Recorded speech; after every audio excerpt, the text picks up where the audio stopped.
So Richard is a professor in the School of Health Sciences, and he's been with us now for about 2 years. Yeah. And he also is a visiting professor at Leeds Beckett University in the UK, and is an honorary professor at the University of Sydney.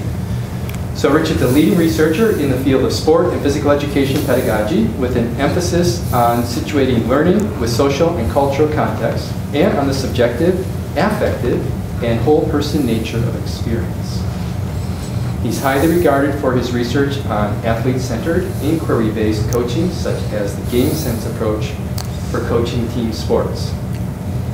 He has numerous publications and seems to be a particular favorite among the authors, or among Routledge Publishing, and which many of you may know is a top publisher in the area of social sciences.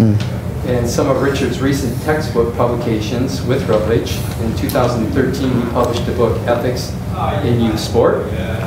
Also in 2013, are they coming or going? Just haranguing us, I think. Yes. Hello. Pause button. All right. In 2013, he also published Game Sense: Pedagogy for Performance, Participation, and Enjoyment. In 2014, he published the book Contemporary Developments in Games Teaching. In 2015, he published the book Advances in Rugby Coaching and Holistic Approach. And he has 2 books forthcoming in 2016. One of them is Positive Pedagogy for Sport Pedagogy, Athlete-Centered Coaching for Individual Sports, which is coming out in November. And for some reason, he's chosen a different publisher for this second book, Children, Young People, and Sport, Studies on Experience and Meaning, which is coming out in August with Cambridge Scholars Press. So clearly Richard has a passion for sport and physical education. So last year he was awarded the 2015 College of Education Health and Human Development Research Excellence Award. And so this afternoon Richard's going to speak to us on children and young people's experiences of sport and what it means for them. So please join me in welcoming Richard.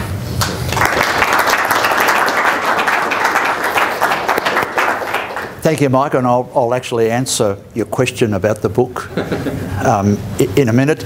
I chose this format because we enjoyed the full moon last night.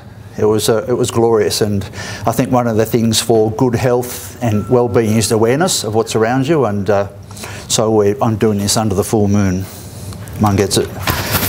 This is the book that this work comes out of. Children, Young People and Sport, Studies on Experience and Meaning. Does anyone recognise the girl there? No? Except my wife, perhaps? Okay, it's my daughter.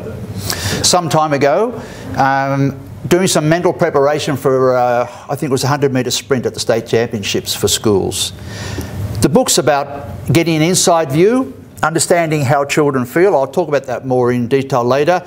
I chose this photo because instead of an action shot like jumping, running, to get the idea of the internal development, the internal experience. And she's obviously preparing in some way that only she would know for the upcoming competition down on the track. I do publish with Routledge as much as I can, and I've now got a really great relationship with them. And through my books with Routledge, I've got a really good connection with practitioners.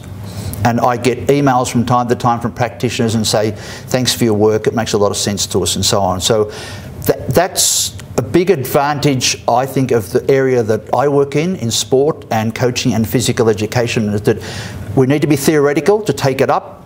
You need the theory to sort of understand things better, take it up to an intellectual level that's appropriate, but in the end, the result is what difference do you make in schools, what difference do you make in sports clubs, what difference do you make in society. And even the way we teach, like this morning I had an 8 o'clock class.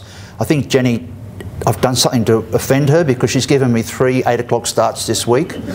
So that's a 6:30 rise, and if I fall asleep before I finish, you'll understand why. So we do the practicals and we do the theories, and they're connected. There's a conversation between them, and that's how we help our students learn. I didn't publish this with Routledge. I actually submitted it to them. And the head there, we got on first name terms, and he said, look, like anything you do, this is really good, but Routledge is a worldwide publisher, and he said, this is not going to go in America. because most of these papers were done in Australia. There's one from New Zealand, France, one from France I did in France, and I think one in Japan. So Routledge really need a very global approach. So I just went with these people because I'd read a book that they'd published. I thought I'll give them a crack. It's fairly different working with a smaller company than a big one. They make you work a lot harder and forget things that you send them. But yeah, here we are. Okay, so I would ask you the question, why play sport? Obviously, because I work in sports connected everything through my life. I talk to my students about careers and say, go with your passion, because your passion is what you're good at. And if your passion's sport, go with it. Enrol in our sport coaching degree and you won't go wrong. And I honestly believe that. If you go with it, it's what you're good at, it'll take you somewhere. And in today's world, who knows what careers will be available in 3 years' time and what ones won't be. Basically, there's a lot of different reasons for sport. There's research suggests recently that it can improve academic performance, and there's lots of small samples. But just broadly, I'll address three reasons why young people should play sport: moral, ethical and social development and learning. Now, Shah's just sitting there with the blue shirt. Is it on? Shah's one of my PhD students. He's doing his PhD in a local school on exactly that. How does playing school sport influence the moral and ethical development of the students, of young people? The contribution towards good health. So, as a tool in the fight against lifestyle diseases like obesity and type 2 diabetes and so on. And thirdly, to promote well-being. So, moral and ethical learning. Sport as we know it, really, according to Bourdieu and many, many other people, originated in the schools of 19th century England. Towards the end of the Industrial Revolution, which is probably the major upheaval in the history of civilization. The Industrial Revolution, which just changed societies right across the globe. In fact, that's where sociology came from. Sociology was developed to understand those changes. They were so massive. Up until then, there were the peasants who owned nothing and worked themselves to death for the people who owned everything. And so there was no class. There was the people who owned it all through right of birth and those who worked themselves to death for their lords. The Industrial Revolution created a middle class. And so we have a class between the bottom and the top. And as it developed, we have an expanding middle class and levels and layers of middle. So it became the middle classes. So schools developed by the middle classes, and which became the public schools, which is not... when we talk about a public school, we mean a state school. When they talk about a public school, it's a much more higher level school. But the public schools were developed to bridge the gap between the aspiring middle classes and the upper classes. The aims of the education there were to develop young men at the time, because it was just men, of a particular moral and social and ethical standing. And so this has become referred to in some of the historical works as the officer class. So in other words, these were the boys who would graduate from school and go into the Navy, Army, they didn't have an Air Force obviously, and would be the officers. And in fact, I read a sad chapter in a book about the belief in this moral education to make them good leaders. And so on the first charge of the Battle of the Somme, in which I think 50-something thousand troops perished, somebody started the charge by kicking a rugby ball. Right? They kicked off the rugby ball and let's go, guys. And in they charged to their death, and it was a dreadful experience. But it just reflects the standing of sport in the UK, in Britain, up till that time. The games ethic that was developed then. So it was an ethic that through games, team sports, would teach really, really important lessons to people that would help them be leaders in society and make a good society. So there's this real belief in games, and rugby was one of the prime games used. And in fact, rugby developed around British warfare for the 19th century. So if you think about a rugby game, and the development of it into American football as well, how you've got those two lines, offence and defence, and banging into each other. There might be kicking over as well, but, you know, making a gap, getting in behind. It's all based on British warfare. And so there's that connection there, but again with a certain type of masculinity and a certain type of moral and ethical values. And so when we say morals, they're all situation specific. I lived in Japan for 6 years, and what's right and wrong there and what's right and wrong here or in Australia can be different. It created a powerful influence on Australia and New Zealand. We were developing colonies of the British, and in the second half of the 18th century, the development of this games ethic just timed in with the rapid expansion of both colonies. And so the sport had a really big influence on the culture of both countries and on its development. And in fact, in Australia, you can see the link between the development of cricket and a sense of identity. Because when the Australians first beat the English in cricket, it was an amazing achievement for them. Not anymore, thank goodness. And they thought, wow, we can survive if we can beat the Masters at their own game. So it gave a lot of confidence to that colony, and you've got a similar situation in New Zealand. At the same time of growth and expansion and the development of a national identity, sport was tied up into it. You see this belief in moral development through sport in Baron de Coubertin's development of the Olympic Games and the Olympic movement. De Coubertin, as a Frenchman, was fascinated with the English idea of games education and the games ethic, and he looked back, he did some research back to ancient Greece, looked at what happened in Greece and the use of games there, linked it up with the British idea, the English idea of the games ethic, and used the Olympic Games to develop, when he started, it was the Olympic ideals. And they're still espoused, but we've only got to look a little bit deeper into some of the scandals and some of the corruption, like any large company or organisation. It isn't perfect, but it was the driving force, that through sport, people could learn good lessons. What's happened that's challenged that to a certain extent is the development of sport as a commodity. So this is called in sociology the commodification of sport. Basically, all it means is that sport has increasingly over the last couple of decades, and you've only got to look at the money involved in FIFA and the Olympics and so on, to look at the value of sport as a commodity, so that sport is bought, sold and profited from by big companies like anything else. And so Coca-Cola makes Coca-Cola, bottles it, sells it for a profit, and so on. Well, sport is used in a similar way. I'm not saying that's necessarily bad, and don't get me wrong to sort of say that all those guys in the Crusaders are getting paid, they're scumbags because they're getting money. Well, they're not. It's quite different. What we get then, however, is a tension for young people growing up in an environment where at school the PE teacher may say, that's morally wrong. Fair play is the most important thing in a game. Right? We've got to play fair because don't you think that's right? And they go home and turn on the TV and see someone gouging someone else's eyes out when the referee's not looking, or they look at the scandal with FIFA quite recently, or Russia's systematic doping. And no Russians here either, because I can speak without being worried. Not that anyone's going to speak up anyway. But it's just common.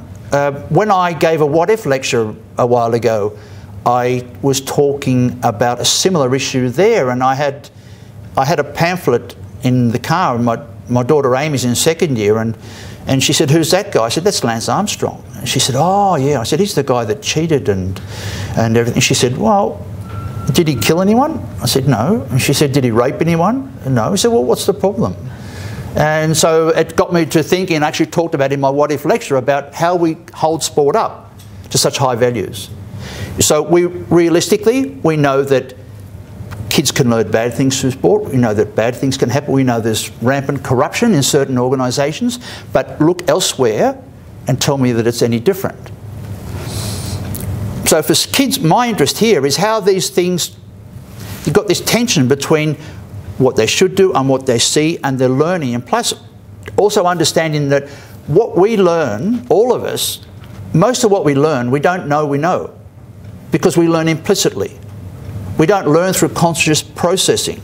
What we learn in a university or a high school or a primary school, and you have a test or an exam or you write an essay, that's consciously learned. We can recount that. We can say, you could say, look, at uni I learned these things, but you can't say what affects your behaviour, the way you move, your values and so on. That happens over long periods of time. It's implicit. It's not noticed. Moral learning through sport, to get the good outcomes, it's got to be an intention of the teaching, of the coaching. If the coach, the teacher or the parents don't care, then the children may learn a lot of bad lessons through playing sport. They may look at cheating, look, that person cheated and he or she won. It worked. Was it Marion Jones, the sprinter? Oh, she was so incredibly fantastic to watch. I remember her finish with the hands up and running. You know, when you watch a supreme athlete, it's just so beautiful. And then it turns out she's a drug cheat. You know, just time and time again. So those sorts of lessons kids can absorb that. If we're having, what we want sport to have good outcomes for children, the coaches, the teachers and the parents have to consciously be vigilant about things that will affect them and keep helping them learn the good things that you can learn through sport. However, even being realistic, there's an amazingly resilient belief that sport teaches good lessons. To support that, if you just think back to the restructuring of the All Blacks in 2004, and one of the prime things through that has been, if I've got it right, I've got to get the right, I may have it the wrong way around, but that good people make good All Blacks, or is it the good All Blacks make good people? But it's the same meaning. And so if that works at the top, it should work all the way down. Does sport build character? You know, academics love to be critical, and that's kind of part of our job, you know, is to pull things apart and say, look, you think it's all sweet, but actually look under here, it's on the nose. So it's the idea that sport builds character has been, you know, widely criticised. Oh, that's rubbish. Look at FIFA, you know, all the examples I gave you and others. Yep, lots of those examples. So it's challenged by the values of sport and commodification. Win at all costs versus playing the game. So Vince Lombardi, who apparently was misquoted, but that idea that winning is not the most important thing, it's the only thing. But it still captures that win at all costs attitude. And we know from, and I know from my research for children, if they're in environments like that, it's not going to hurt, it's not going to help anyone. The kids that win all the time because they're bigger, stronger and train harder, not helping them. They're not learning anything about themselves. And it's certainly not helping the kids who just literally get squeezed out off the side of the court and drop out because they keep losing. Lessons need to be taught because they're not naturally just caught by playing sport. However, it's an ideal vehicle for learning life lessons. And one of the reasons is that it's not just cognitive. Like I said earlier, so much of our learning is embodied, or it's non-conscious, or it's not recognisable. We can't always say what you learnt. You watch a great athlete perform, say in a rugby game, one of the Crusaders scores an amazing try, does something incredible, and the interviewer says, what were you thinking then? And they might just say, I don't know, mate. I don't know, nothing. And that's probably spot on, probably nothing. Because if your mind's clear, you can respond very well. But how do they know that? They don't have to go through a conscious process of thinking, they just do. So how do they learn it? Through experience. So we learn many things through experience, including moral behaviour. As well as that, with the social and cultural settings, the context is critical for learning. You can't expect, if you're teaching kids in a PE class about morality, was that right for Johnny to cheat? Yes or no, and talking, okay, and you get a good lesson going. Then they go out and their dad tells them, that's crap, son, just cheat all you can. They're a bunch of wankers, those teachers. They don't know what they're talking about. You just got to win, mate. Just smash them. Or they go in the community or in their club sport and they get the same messages. There's got to be some connection. And so the environment, whether it's the broad national environment or the culture of the school or the culture of the team, influences very much what they learn, how they learn, and whether or not they enjoy sport. So learning in sport is inseparable from the rest of life and their experience. Sport is not somehow separate to everything else. It's part of society, it's part of culture. For health, I have to be careful here because my boss here is a health expert, I'm not. There's government and social panic over lifestyle diseases. Now, it is largely for the good of society, but it's also because of the cost. I don't have the figures, Mike will probably tell me, but the cost for hospital care, for medical treatment, for people that are overweight, for people who've got type 2 diabetes, and so on and so on and so on. Things that arise from lifestyle conditions are phenomenal. And so there's certainly an interest in governments, not just for the health of its citizens, but for the budget line, to cut back those costs. So clearly, sport and other physical activity plays a part in creating healthy individuals. It's not the answer, it's not magic, it's part of the picture. Promoting exercise to combat lifestyle disease, to promote an active lifestyle. Again, how do you get people to be active? It's got to mean something to them and it's got to be part of their lifestyle. However, sport tends to be used. The danger here is that sport can be seen, and I've had this with our boss who said to me, oh, you should go and get a grant to show how sport fights obesity. And I tried to explain to her that I'm not going to do that because that's reducing the complexity of sport to just a blunt instrument, to go and use it to do something. So the problem there is you can lose, it's an instrumental reduction of the broader benefits and reasons why young people and old people should play sport. This is something I'm more inclined to go for, and in fact I think it's the best rationale for the place of sport in schools and in societies and in communities. The contribution it makes to well-being and a life of fulfilment, happiness and meaning. They aren't things that are beyond us. And I'm not saying play sport and you'll be happy. I'm just saying it's one part, if it's well done, well taught, well coached, the kids are supported by their parents, they understand, they interact, they talk with them, it can make a contribution to having, so well-being being a fulfilling life, a meaningful life from when you start right through. If you think about yourselves, is your life fulfilling or is it frustrating? Are you happy? How often are you happy? How are you not happy? For people who read psychology, I'm not a psychologist and I don't want to be one. But I do draw on their work. I think it's really valuable, and I come from my own perspective. But you'll see here the influence of the positive psychology literature on my work here, on my presentation.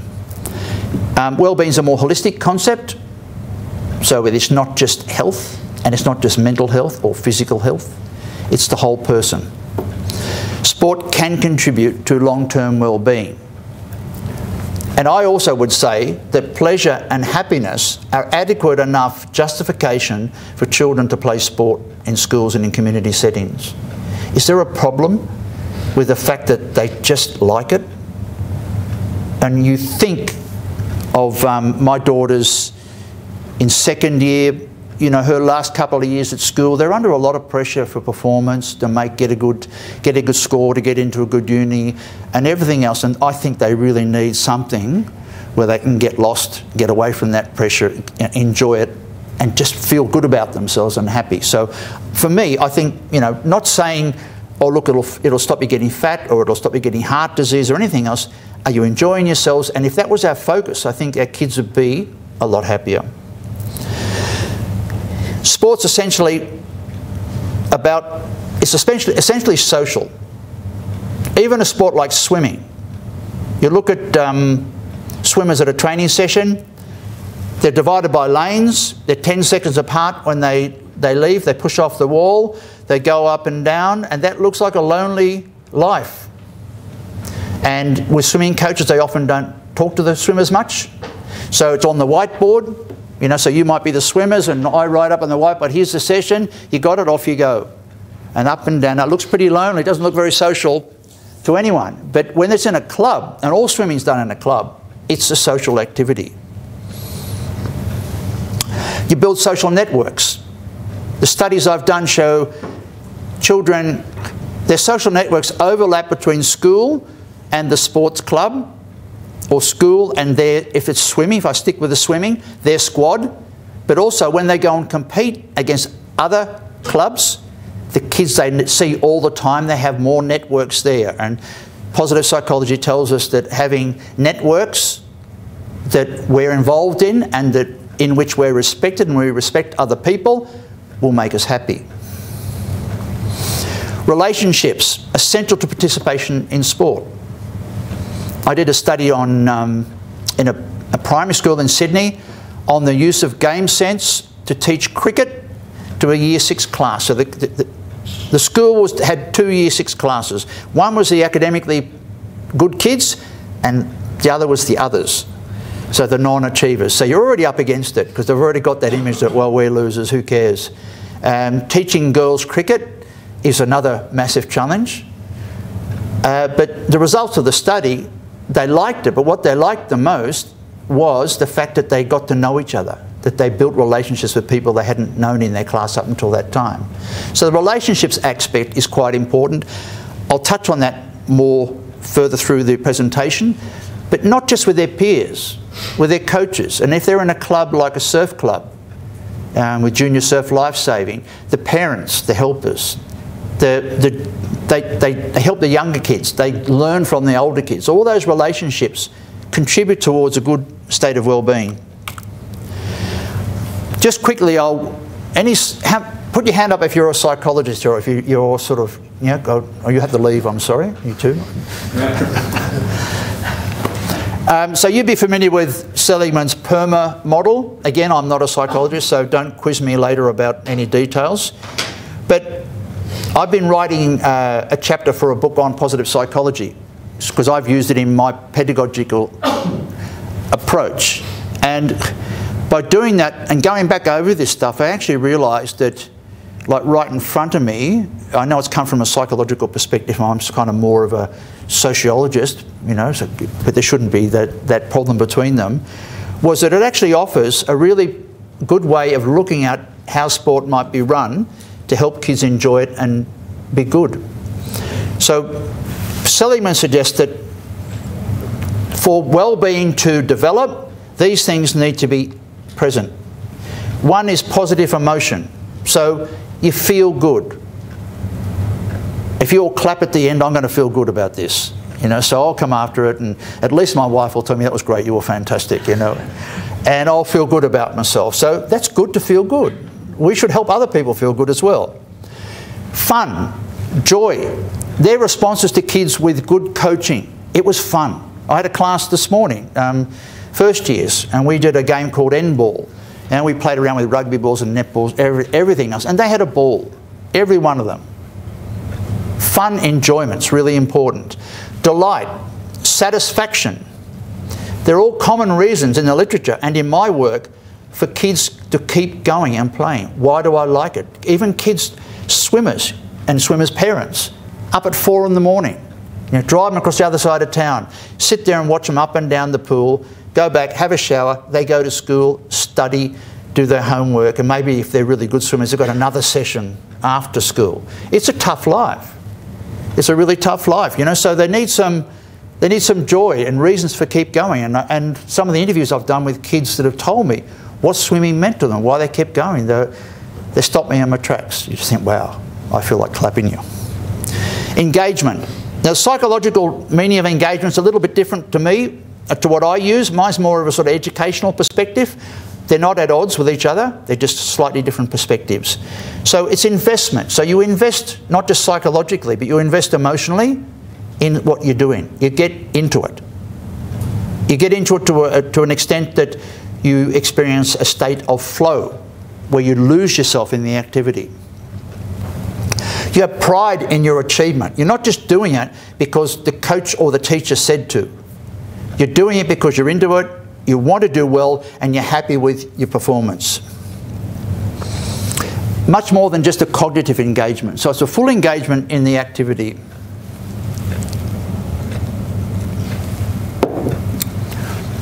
They say that you should have relationships where you feel respected and where you respect other people. Is that wrong? Do you disagree with that? It's got to be right. You know, if I'm in this room and every one of you respects me as an academic and as a person, and I know you well enough to respect you, that's a good vibe. You have to excuse my language. I'm from Byron Bay originally, so still got a bit of the hippie influence lingering. Meaning. So it has to have meaning for them. Now that means it's relevant. Sport's relevant. It's not just something you have to do. A study in the book that I'm publishing, that's coming out next month, was done by one of my postgrad students. He was a swimming coach, and he wanted to look at the experiences of his swimmers in a swimming club as a community of practice, in the Surf Lifesaving Club as a community of practice, because all the kids, they were all girls I think, all the girls in his swimming club were all in the same surf club and the same school. It was a private school. And so he wanted to look at those three areas as communities of practice. How did they interact or overlap and influence? And in other words, unpicking the complexity of young girls, and they were 15, 16 years old, so that's a tough age for girls as they just, you know, gone through puberty, interest in the opposite sex. They've got to work hard at school, but they want to socialise. They've got sport, and so on, and so on. And so he wanted to look at how that overlapped and affected the meaning that sport had for them. The other thing we look at is accomplishments. So your sense of accomplishment and your degree to which you feel that you can meet challenges. Again, in life is full of challenges. Whether it's work, your relationships at home, your relationships with your spouse or your girlfriend or boyfriend, that sort of sense of there's challenges that you have to deal with. There might be small challenges, there might be big challenges. And so if you feel that you've accomplished something, whether it's just a relationship or whether it's actually getting a promotion at work, or whether it's making the A team instead of the B team, or just that you've learnt a skill or gotten better. Now, a lot of the work that I've done, the children, particularly the younger ones, because actually they're growing and getting stronger at the same time. So it's like with swimming, kids really boom and improve, like knock so many big slabs of time off their best time up until about 13, 14, and then it starts to plateau, you know, because the growth slows down. But that sort of sense of accomplishment, I've learned something, I got better today, I'm better than I was last week.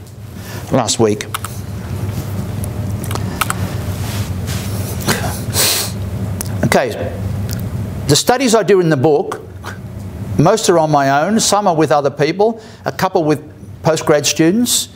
One was, is Philip Burrell here? No, he said he was coming, he's not. With Phil Burrell and Angus McFarlane, because it was on Māori rugby league players and how they grew up and what it meant to them. With most of them, in anthropological terms, I took an emic approach. In other words, trying to understand the culture from inside the culture. I wanted to understand how do these children experience sport? What does it mean to them? It's not just a game. You know, if you hang in there for years and years, it's got to mean more than it's just something you do. It's have some meaning. I think we need to understand that if we're going to have strategies to ensure that sport's a good experience for kids and to keep them involved in it. If we accept that it's positive for them to play sport, then we want to keep them playing sport as long as possible. I aim to understand and give the participants voice. So in sort of academic terms, that means hearing what they've got to say. Inexperienced researchers, so PhD students included, often drown out the voice of the participants in this sort of work. You get their early analysis coming over it, their biases coming over the top. One of the skills of this sort of work is to sit back, be quiet, and let them speak. And just prod them, encourage them, and get them to come out. I use some methods such as photo elicitation. So one of the studies in swimming, I gave the kids a waterproof camera and said, go away for the next week and take photos of anything that tells me what swimming means to you. And so when they did that, I developed them. It was a while ago, before advances in digital technology. Sat down one-on-one, put the photos out and said, tell me why you took this. I didn't analyse the photos. I don't think I could. I think that'd be arrogant to think I could analyse something about why they took the photos. But it got a conversation going that was rooted in experience, and it just came out naturally. So that was one way to try and get an inside perspective, as opposed to an interview where I write the questions and ask them, because the questions I ask shape the data I get. Okay, that's enough for the methodology lecture.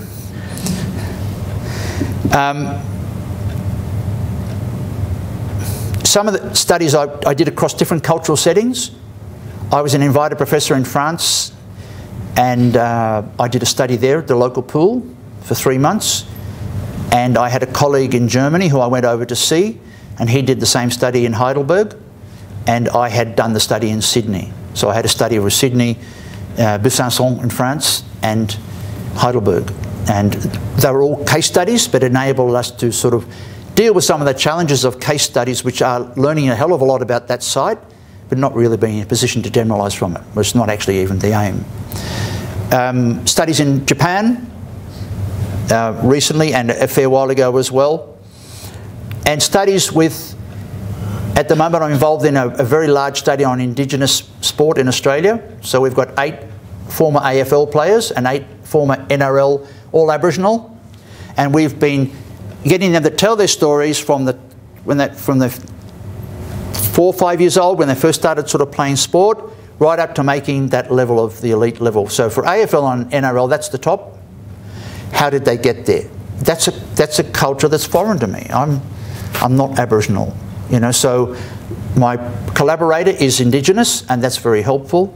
And recently over here, I did a study with a PhD student on rugby on the North Island, and what came up was Maori culture and the influence of Maori culture and worldviews on the way that the coaches coached. So what do I know about Maori culture?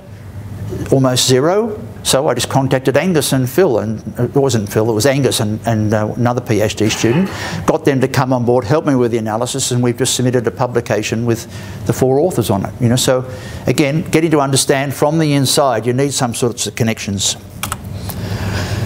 Meaning and experience. Probably with me talking, you're getting a good picture of what I mean by this. With sport, there's a lot of large-scale studies that typically use a survey approach, you know, so put out questionnaires or answer certain questions, might send them out to 5,000 kids over about 5 or 6 countries or something, and you get that's a big study, you know, and from that you can draw some really strong conclusions, and you can identify some patterns of participation. You know, 80% of them joined for these reasons, 90% stayed for these reasons, and that's all really useful knowledge to understand the big picture. But what's missing there is the human experience of the individual engagement in sport. What does it mean? Nick, if you're playing sport still, are you playing sport at all? Yeah? What do you? Bit of snowboarding, bit of skateboarding, okay. Bit of running. All right. We'll take the snowboarding, you know. So what's it like for him to do snowboarding? Why is he still doing it? You know, what's he get out of it? That's one person, the nature of it. And we need those understandings to complement those big studies. And so unfortunately, there are very few of these studies done well that give us some insight that we can use to complement the large-scale research and get those pictures. So we've got patterns, got big understandings, we've got generalisations, and in those sorts of studies, more is better. In these sorts of studies, I think less is better. So I've done studies like this on 4 participants, 3 months, you know, and so what you get is an incredibly deep insight into 4 people's experience. These are the sort of knowledge that parents need, teachers need, coaches need, and researchers as well. These are research approaches that provide insight and understanding of the subjective experience. We have to be careful about being scientific, meaning objective. For my work, it's the other way around. I'm into the subjective. I want to know how people feel. How do they experience things? So that requires a subjective angle. I'm not saying the objective angle's wrong, because actually I think a good coach needs both. A good coach needs to sit back, watch the players objectively, but also needs to talk to them, interact, understand how they're feeling, to get a good picture of their progress, their understanding, and to work with them to help them be the best they can. My approach here is positive, rather than looking at barriers or what stops kids doing sport, what makes them drop out. That's all useful as well, but for me I want to look at why they join and why they stay. And so most of this work that I do is along those lines. These are the sites, participants and the focus. So studies done in Australia, Japan, France, Germany and New Zealand by Angus and Phil. A range of sports, in sports clubs, in a surf lifesaving club. How many people here have either been in a surf club or their kids are in a surf club? Anyone? One? I did a study on a surf club in Victoria, and then when we moved to Sydney, I put my daughter in the North Staines Surf Club in the middle of Manly Beach. Best 5 years of her life, I think. It was amazing. It's not a sport, it's a combination. It's sport, but it's a community service. And the kids go in there and they start at 5 and they go through to 14. The parents, each age group, the parents coach. So I got in and I just followed my daughter as she went up, and I coached one of them. So I taught them beach sprinting and surf swimming. And they, as the kids get older, they mentor the young kids, and the older kids mentor them, and the older kids go up into the cadets or drop out, because when they get 13 or 14, they tend to drop out. It's not aimed at producing lifesavers. It's aimed at making sure that none of those kids have to be saved. And the energy on a Sunday morning, Manly Beach, 3 surf clubs, each one of them would have at least 500 kids working out. So that's 1,500 kids on one beach. And, you know, the energy and just for me, I'm getting a buzz now remembering it, you know, and they don't have to compete. And in fact, probably a quarter of the kids compete. So 3/4 never compete, except on Sundays.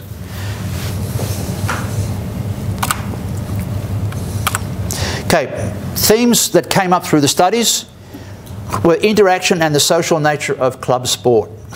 Ever since I've started doing work on children's sport, it's just constantly, it's just a social activity. Or from a sociological perspective, it's a social practice. It's not just running around and goofing off and chucking a ball around. Social action, social interaction, social networks, having a sense of purpose, having a sense of belonging that's otherwise referred to as relatedness. So you're related to other people. You know, modern life can be lonely. It can isolate people and kids. Having something like, you know, in an active sports club or a surf life-saving club gives them a sense of belonging. Someone cares about me, I care about other people. They're good things to learn if you're going to live in society. Even individual sports are social because they're in club settings. So if you're doing junior athletics, you en masse, you might be throwing a javelin on your own, but actually probably the only time you'll be on your own is when you pick up the javelin and well, it's landed in the ground, and otherwise you're with people. It's a social activity. Swimming is another good example, and surfing. I did studies on swimming and surfing. The Surf Riders Club was really interesting at Maroubra Beach, two surf clubs. That they would do training, but the difference between training and just having fun, I couldn't see. You know, because surfing is that sort of sport where they just go out and surf. That's training. And they'd do that anyway, if they're in the club or not. But what was important there was this social interaction with each other. And they'd go to competitions. If there was a bit of some unpleasant bullying from someone else, they'd support them, you know, and they developed that understanding. Again, the importance of informal and implicit learning through sport. I'm assuming you've all played some sport. If you're a Kiwi, then I can't imagine that you wouldn't have. but you probably couldn't tell me what you learned because you don't know. So we just learn through taking part, and that's why we've got to be careful about what those experiences look like, who's shaping them, and what that environment is that they're learning in. Clubs are important settings for learning as communities of practice. So they're communities built around a practice, and in this case it's the practice of a sport. This is a photo of, obviously, North Sydney. That's a bit of a giveaway. And in 2007. I took this because when I was talking before about loneliness of the swimmer, when they stopped at the end of the set, they're all chatting all the time. I did a study and I had to watch everything they did. I didn't go into the showers, of course. But I talked to parents about what the kids said in the showers and so from the time a kid enters the pool to the time they leave, the interaction is almost constant. The only time they're not interacting is when they're swimming, and they're probably thinking about what they talked about. The learning is not only implicit, but it's situated. So what we mean by situated is that the learning is shaped by the situation. I coached rugby in Japan, 3 years as a professional coach and 3 years as a high school coach. I was paid to teach but not to coach. When I went over there, it was a fair while ago, 1990, and I just got my level 2 qualification in Brisbane, and I thought I was pretty good. And I went over there and I looked at them and I think they were pretty bad. And I said to my dad, I'll be national coach within a year, you know. Nothing wrong with a bit of confidence. I couldn't speak Japanese, that was a problem. So we struggled through the first year by showing diagrams, and we did the best ever for 10 years. So I thought, oh, I'm going to nail it next year. I did worse next year and worse again the following year. Because I wanted them to train how I'd coached in Australia. Doesn't work. Ask Robbie Deans, you know, incredibly successful coach with the Crusaders. No success in Australia. You know, different culture. I wonder if Daryl Gibson is having those sorts of problems now as well. But when you talk about Australia and Japan, well, that's radically different. You know, so that cultural setting, they've come up through schooling with an approach to education, with an approach to sport. They've got values, they've got expectations, and they've got existing knowledge that just bang with what I wanted them to do. You know, I had breakfast with Eddie Jones, unfortunately, after they beat Australia 3-0. That was hard.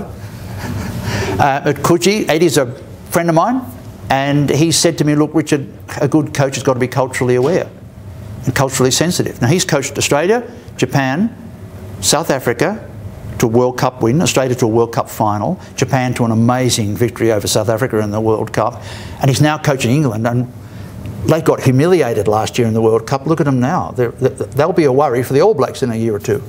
So he's someone that kind of probably knows what he's doing, and he said, you've got to know the culture. You've got to know what you can do and what you can't do. And the same thing here, because that shapes the players.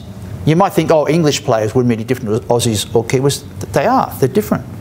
He said they come up in a really structured environment, and it's really hard to get them let go and free them up. Here's a group of kids in a surf club at one of the competitions there. Just sort of show you that, happy faces, a positive look on it. I've never seen, in 5 years of working as an age, what were they called, age division coach, as a coach in the club, all the competition I went to, I never saw an ugly moment. I saw a few mothers from Bondi and around that area that were a bit pushy and a bit loud, but that was it. You know, whereas other sport, even in Japan, I've been to kids' soccer and seen some ugly abuse, and you know, there's some really terrible things happen. But at the Surf Lifesaving, it was just a really positive experience. I'm not working for Surf Lifesaving Australia, by the way. What do we mean by culture?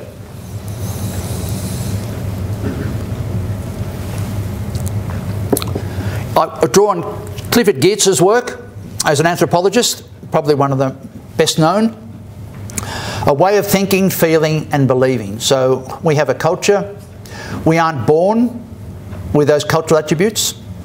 Each one of you here that comes from, I know a few of you come from different, a couple of my students from Portugal, one from Singapore, someone from Japan, different places. You're culturally different to me. And actually, after being here a while, I realised that there is a significant difference between Australian and Kiwi culture. You know, so there is a difference there. So I can kind of empathise with Robbie Deans in some way. So it shapes how, and it again works at an implicit level. It works at a level that we're not conscious of. We don't think, hang on, what's the culturally right thing for me to do as a Kiwi here? There are broad cultures, like what country you come from. There are cultures of different sports. Surfing culture is really interesting because it used to be in the 60s, it was anti-establishment. They're bums with no jobs, no shoes, bleached hair. You know, just buy an old car and stack 10 boards on it and go on a surf safari, and everyone else can get nicked, you know. And now it's a multi-million-dollar industry, but there's still that old culture as well. So that's an interesting culture there. Each sport has its own culture. Swimming has its culture. Surf life-saving. Studies in Japanese basketball that I did with a colleague in Japan. So I did a study in Melbourne, he did a study in Tokyo. And Bukatsudo is the place where the Japanese school kids do their sport.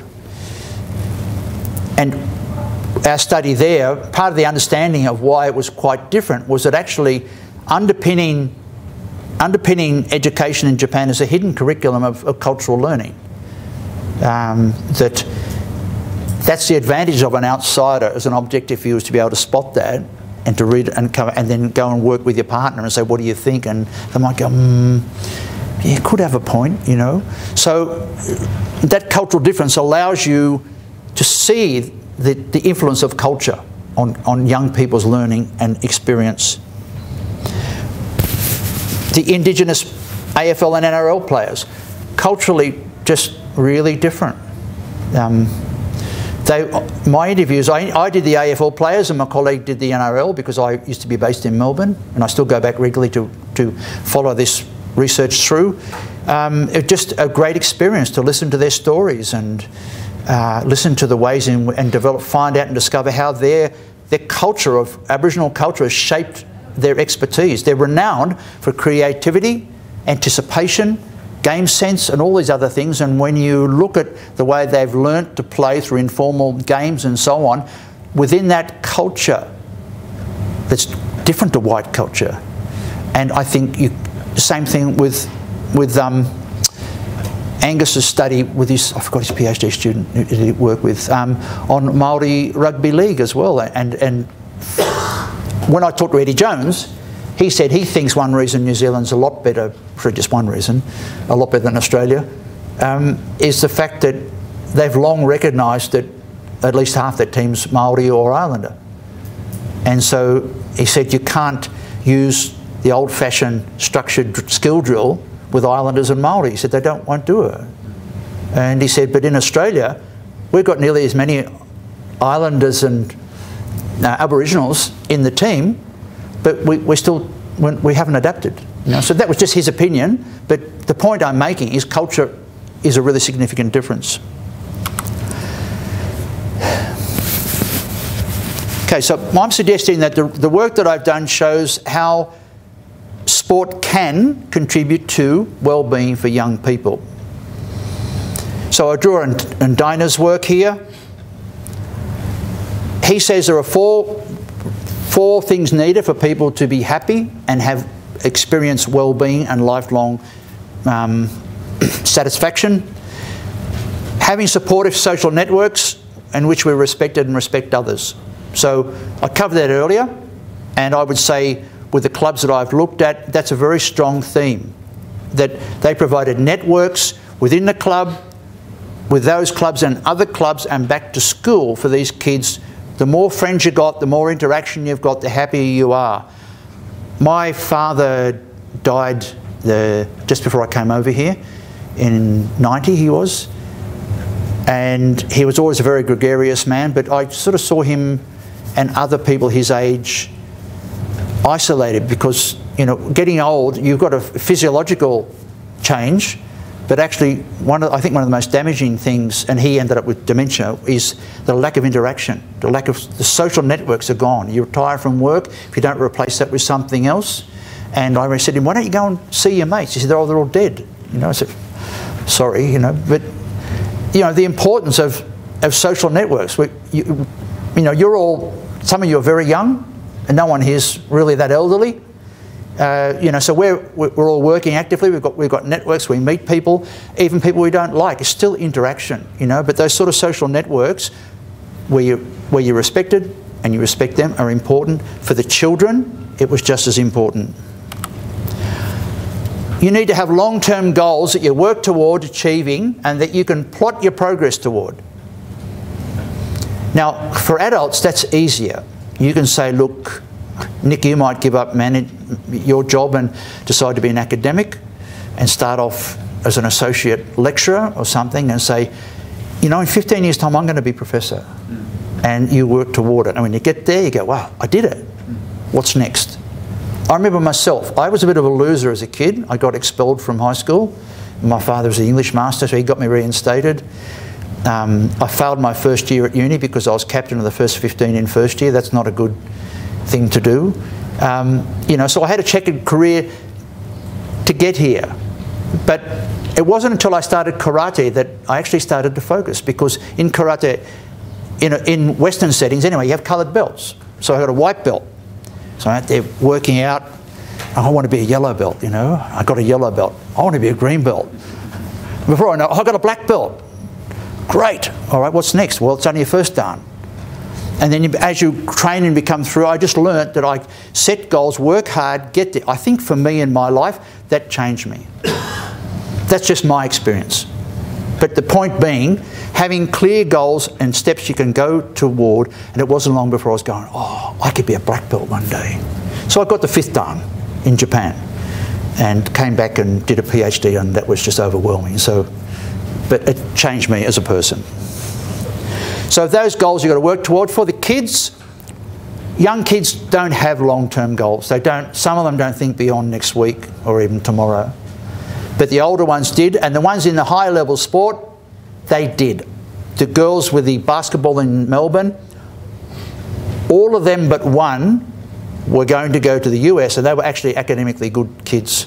They were going to get a scholarship to a US college team, play basketball and be picked for the Opals. I spoke to the coach and he said, there's one girl there, she will. She'll play for the Opals. But having those aims, you know, so the older they were, they had those aims. The younger ones, however, had good short-term goals. One of the things I thought was really noticeable was the swimming. Oh no, I'll get to that later actually. I'll jump the gun. Dina says that you also need a sense of mastery or competence in something you do. So you've got to feel like you're pretty good at something. So I tell my daughter, I'm not a great surfer anymore. It's a bit I still surf when there's waves at Sumner, which is not very often. But I'm a good academic. I write good books, you know, so I'm pretty happy with myself. She said she's good socially, she's good with her work. You know, you've got to feel like you're good. She was actually an elite level swimmer as well. So you don't have to reach the peaks. You just got to feel that you're competent. And there's a lot of literature that says that for kids, early experiences of competence is really significant for them to keep going and keep doing sport. You don't have to be a world beater. You don't have to be the best. But I found with my work that the kids feel that they're learning, they're improving, they're better than they were last year or last week. That will drive them. There's nothing more disheartening. Like with the swimmers, get back to the kids that grow early, they're big and strong, their coaches flog them in the pool, and they start winning medals because they're bigger, stronger, that's all, and fitter. And that doesn't last because they're not learning technique. And all the kids that learn technique when they're little and grow up to be the same size past them, they drop out. You know, so that's bad management on the coach's part. But that thing about setting goals, achieving, knowing I can do it, getting the right level of challenge. This one was largely irrelevant to my study, that kids don't have that need or that desire. What are the implications for sport in schools and sport in communities? These sort of studies provide insight into the nature of children's and young people's experiences, the meaning it holds for them, and how it's shaped by contextual factors. So they might be things that people haven't thought about much. It's far more complex than we might initially say it is. Rather than reduce sport to an instrument, I suggest we should recognise and try to make sense of the complexity of children and young people's lives and the way that sport fits into their life. The younger ones, it's not a problem. When they get to their teens, it becomes a problem. They get very busy. You know, if there are parents here with teenage kids or older children who were teenagers, you've got something to reflect on. They can have very busy lives, very stressful lives as they adjust, and that journey from, you know, difficult journey through the teens into being a young adult. We need to understand why they play sport. Why do they pick it? Is it because you told them to? Often with my studies, it's often early exposure to a culture of that sport, a community where it's expected. Sometimes it's friendships, about their friends have joined that club and said, you should come, it's really great. You know, so they join, get in there, and then why do they stay there? What makes them stay? And like I talked about the swimmers, some of that coaching, Bianca's a gymnastics coach, she would know what it's like for gymnastics. It's tough, it's really tough. You know, why do they keep doing it? You know, what keeps them there? What can we learn from that? Remember the social nature of sport. You've got to keep it social. You know, you've got to help that social interaction. It's got to be enjoyable. We shouldn't be making young kids miserable because you've got to perform. And we need to avoid imposing our values on children. And that's what we often do. Kids, when they're young, they're creative, they're curious, they're innovative. You know, they interact, they make up games, they make great games up. And then they start to enter school, you know, preschool and then kindergarten. And what do the adults do? Oh no, you can't do that. That's not the proper way to do it. You've got to do it here. You've got to drill this skill. You've got to do that over there. And they impose adult values on kids, and they squash the motivation and the pleasure of sport. That brings me on to the idea of how important play is and how important pleasure is for kids from, you know, 5 upwards until they start getting really serious, maybe 15, 16 if they're really good, they might be starting to invest in a career as an athlete. But experiences of joy, delight and pleasure that sport can provide, I think is justification enough. It's important to look at the ways in which participation contributes toward positive or towards I've been corrected by my psychology context that you don't say positive well-being because that's a tautology, right? My apologies. So for well-being, the importance of play in sport, the element of play.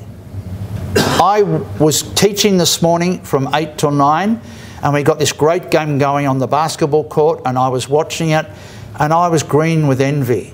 You know, I was envious that A, they were much more mobile than me, but also as I watched the gaps opening and closing, and I just, you know, I was getting sucked into the game, but I was actually not actually part of it, you know, and looking at that and thinking, oh, I'd go there, and you know, you get involved in that game, and they were really enjoying it, and I could feel the positive vibe, and I just felt like, yeah, that's what's great about sport and playing games. We need the capacity to take participants into a different space, because, you know, the original ideas of play is to take you away from the real world. The real world can be really depressing. The real world for us is a lot of pressure. It's not always a lot of fun. You know, we need someone to get out of it. Now, this playing games is probably better than drinking a lot or taking drugs. And maybe you want to combine them, I don't know. Who am I to tell you how to lead your life? I'm from Byron Bay. Here's a nice quote from Henricks, who wrote a book on play. And he said, play is the laboratory of the possible. To play fully and imaginatively is to step sideways into another reality, between the cracks of ordinary life. And I think that's a great thing about, especially team games, but also individual sport as well. As a swimmer, to get lost in the stroke. I spoke to my daughter when she was really young, and I said, what do you thinking about when you swim. And she said, when I do butterflies, sometimes it's really weird. I just forget where my arms and legs are, and the next thing I know, I've touched. You know, so that's that Csikszentmihalyi's idea of flow, getting lost in the flow of sport, and that's complete involvement in it. I'll finish off, because I've got some cold pizzas up the back to force you to eat. How many people here are students? Great, yeah, because I promised you. I made them come. I said, got free pizzas. I know I'll be dead boring, but, you know, for cold pizzas, well worth it. Well, my daughter's a vegan, you know, so if she'd ordered, you would have had pizzas with no cheese. Pizzas and tomato sauce, that's how good does that sound? I'll just finish off by saying I think this PERMA is a good guide for what we can do to make sure sport's right for kids. That it provides them with positive emotions, it engages them, it helps them build relationships that are rewarding, and it gives it meaning, its relevance in their lives, and that they understand what they're doing. I teach athlete-centered approaches to coaching, and I said this morning, I said, you know, when I think back when I was younger, I did so many things I didn't understand why. You just do it. Even rugby, the things that you just did and didn't actually understand how they related. And so my approach with the pedagogy is you relate it to your core concepts. So if it's rugby, which is an invasion game, the two things you've got to play with is space and time. In attack, you create time, you create space for your attackers to put them through. In defence, you take away the opposition time and space. That's your most basic consideration. And you build your technical and tactical stuff on top of that. No one ever said that to me. I didn't know about that until I read it. I thought, oh, I wish someone told me that 20 years ago. But just that understanding, even when they come in to the session, guys or girls, this is what we're doing today. This is our aim. This is why we're doing it. Any questions? Let's go. End of the session. How was it? Reflection. When they understand, it has more meaning for them. And lastly, accomplishment. The sort of sense of accomplishment, that you set the challenge right. You've got to challenge all of them. So if you've got a PE class, you've got incredible variety. You know, so it's more difficult. But if you work as a collective and they all understand that they're working together, a team is more than the sum of its parts, right? So you work together. How do you work together to use everybody's ability to get the best result you can? They've got to feel like they're learning, and you've got to help them realise what they're learning. They've got to feel like they're improving and that they're meeting the challenges. So with that, here's a photo of some girls down in Victoria. I just put them on there because I had the photo and because they look really happy. And that's how I think all the children you're responsible for with your games teaching and schools and everything else, that's how they should look. Okay, thank you.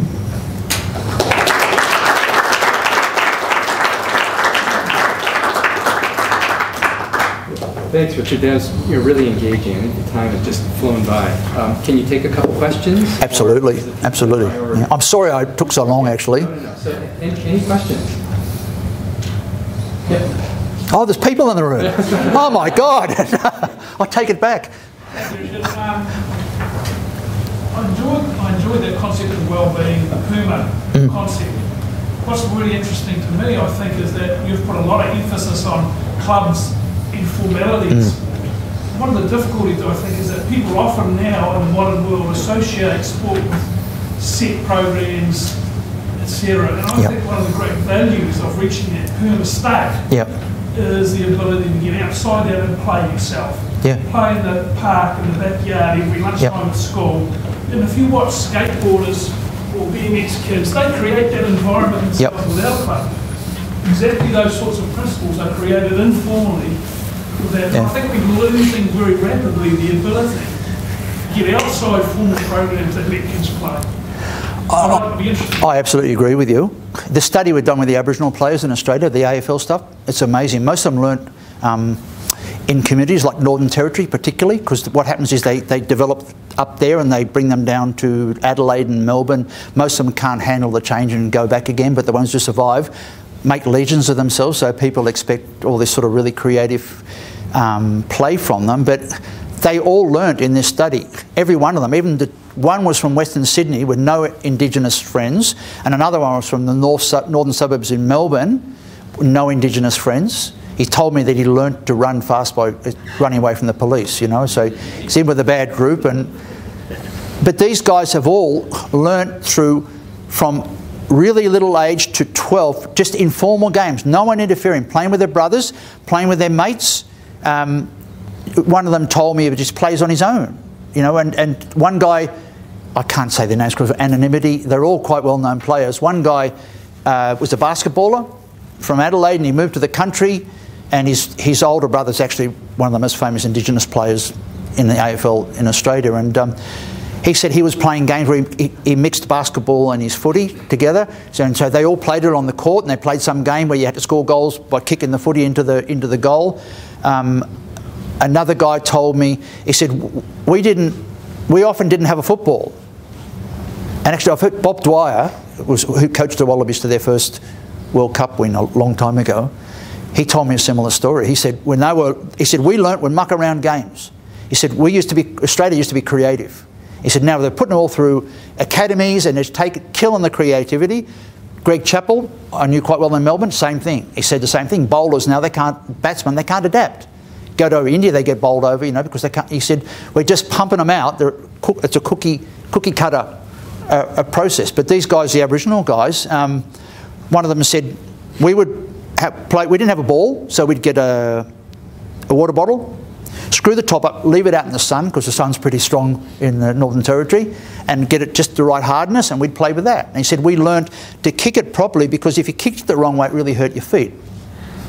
You know, so that sort of creativity. Another guy was talking about playing on a squash court with an Australian footy. So they have all this creativity, and what's come out of the study is how they dealt with fitting into not a white, but a more mainstream, high-level sporting structure. You know, and one of the guys I interviewed a few weeks ago said, I went to Adelaide, I had a great mentor, he was a white guy, but he said to me, this is not negotiable, you've got to fit in, but what you got's not negotiable too. This is what your core of what you offer, and this is what you've got to fit into. So we're getting a picture of all of them, of this creativity through all informal games, no coaching, nobody else, and that's exactly what you're talking about. I have a question, Richard. So when it comes to child's experience with sport, are there advantages, disadvantages between individual versus team sport experience, and what the child gets from that? Not in a club. Mm-hmm. This is the thing that I talked to someone about me coaching in Japan and going over there, and if I'd look back at myself and say, well, you're stupid not to see that the culture's different. And it seems the same thing here, to take a while to sort of realise that team sport, individual sport, they're really different, the pedagogy, and the sort of athlete-centred coach is more challenging for individual sport, but they're still in that context of a club. So I don't think there's I'm not really a scientist. I'm more someone who wants to understand things, and I've actually used my daughter to understand a lot of things. I didn't experiment, there's no electric probes or anything like that. But just following her through her sports and getting those insights there. And so she did a little athletics for a while, and she didn't like it. She dropped out of it. But I think the social development, like Vygotsky with socio-cultural learning theory, is that we learn mostly through language and interaction with people that's shaped by culture. And I would say that's why that's the theory I use in most of my work. And if you're not an academic, and that's probably good that you're not, that the theory is not there to impress people, to make you look like you're smart. It's actually there to understand, to connect the dots. And each theory has a way of explaining, but it's not the theory. So the theory that I use and what's worked with me with team sports has been Vygotsky and sociocultural constructivism, where that's how they learn. So in a team, there's more of that at the actual training, but I don't think there's a big difference. No. Yep. All right. Oh, okay. Last question. With the benefit that sport can obviously have on people, why do you think that some schools don't make it compulsory to play throughout their school life? I don't normally write to the newspapers, but I saw an article in the press, wasn't long ago. 2 weeks. 2 weeks ago, and the guy, apparently he's infamous, he wrote in and said, why the hell do we got compulsory sport? You should sell all the green grounds and build buildings on them, and you know, why sport compulsory? And I thought, well, I think maths is compulsory too, you know. That's something I was going to mention. I don't know exactly the situation in New Zealand, but I know in Australia that they made it compulsory that you had to have, I think it was 2 hours of physical education a week, but no one enforces it. You know, it's... Some schools make it compulsory, around at least, but some don't. Well, I think because it's so competitive for time, I know I've got a few PhD students struggling to get into schools to do research because the teachers are absolutely flat strapped. You know, I think teaching's a tough job. I wouldn't be a teacher now. I really loved teaching when I did it. No, it wouldn't be as much fun, I don't think. They really work hard. And I actually think they should...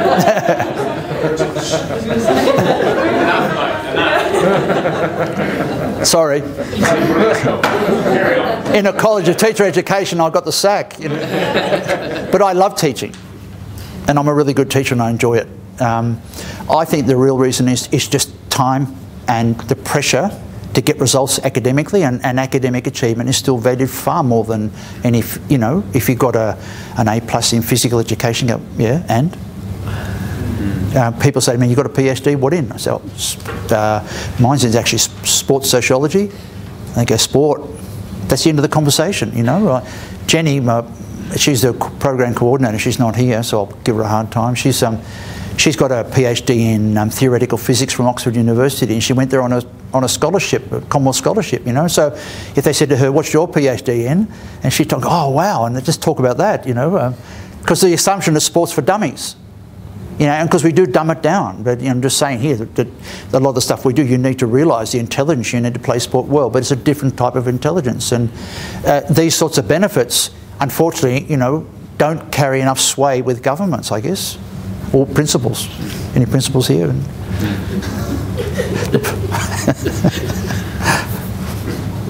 Well, I'm among friends, right? I can be honest. Hole's not too deep right now. All right. Okay, well, thank you, Richard. It was really great. So, yeah, thanks, Mike. Yeah. And students, you've got cold pizza up the back. Yep. Yeah.